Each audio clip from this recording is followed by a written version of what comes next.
Microcredentials, a perspective from Europe. Following the pandemic, microcredentials have become an important agent in the process of reskilling for the new economy. This report looks at the European perspective on this emerging vehicle for retraining. Recently I've been doing a bit of work with CEDFOP, the European Centre for the Development of Vocational Training. Their work is based on high-quality research and evidence-based policy advice, so they haven't featured much in UK strategic thinking. Understanding the complexities of vocational qualification systems. At their foundation in 1975, CEDFOP was charged with establishing comparability across mainly European, national vocational qualification systems in order to support the free movement of labour. For example, what could a BTEC national give you access to in Germany? What does a French baccalaureate S progress you to in the UK? This task proved impossible. However, it did deepen our understanding of the nature of vocational, skills and professional learning. National, and most especially regional vocational systems do not travel well. They are closely tied to the professional, cultural and economic circumstances of each region. Employers' needs and preferences are often not well articulated, and the process of building a credible and valid vocational qualification is a complex one, as is proving to be the case with T-levels. Governmental principles are often in tension with student choice and employer needs.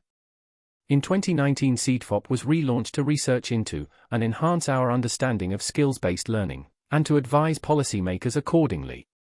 Hence their present interest in microcredentials, bite-sized courses that have come to prominence during and after the pandemic as industry accommodates to a changing economic and technological context.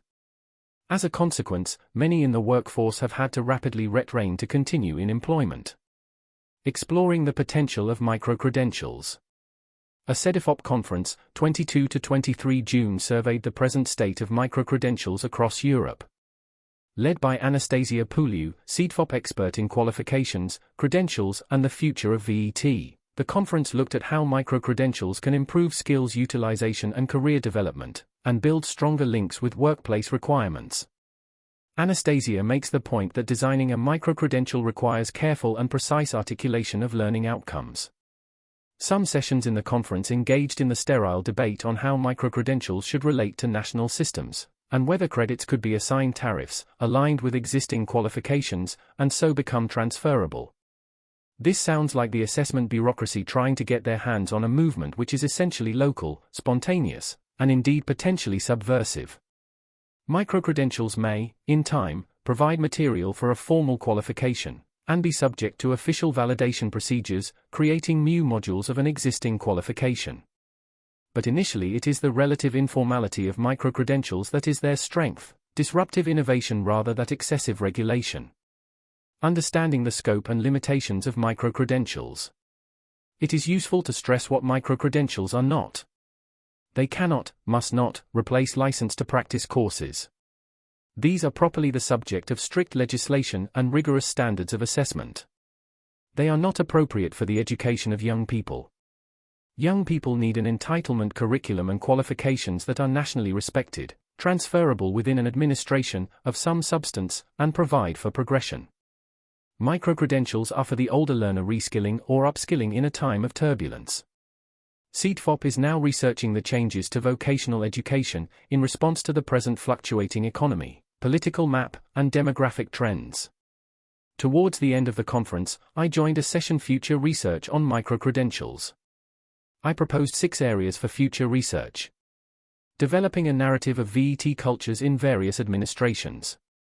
What is the status of vocational qualification? How valid are their links to industry? What support do they provide for career progression? How is the curriculum determined?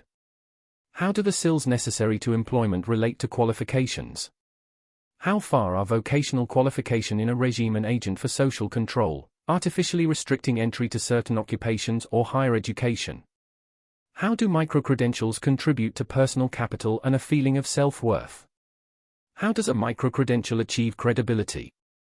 What respect is generated by key employers and anchor institutions such as VET colleges?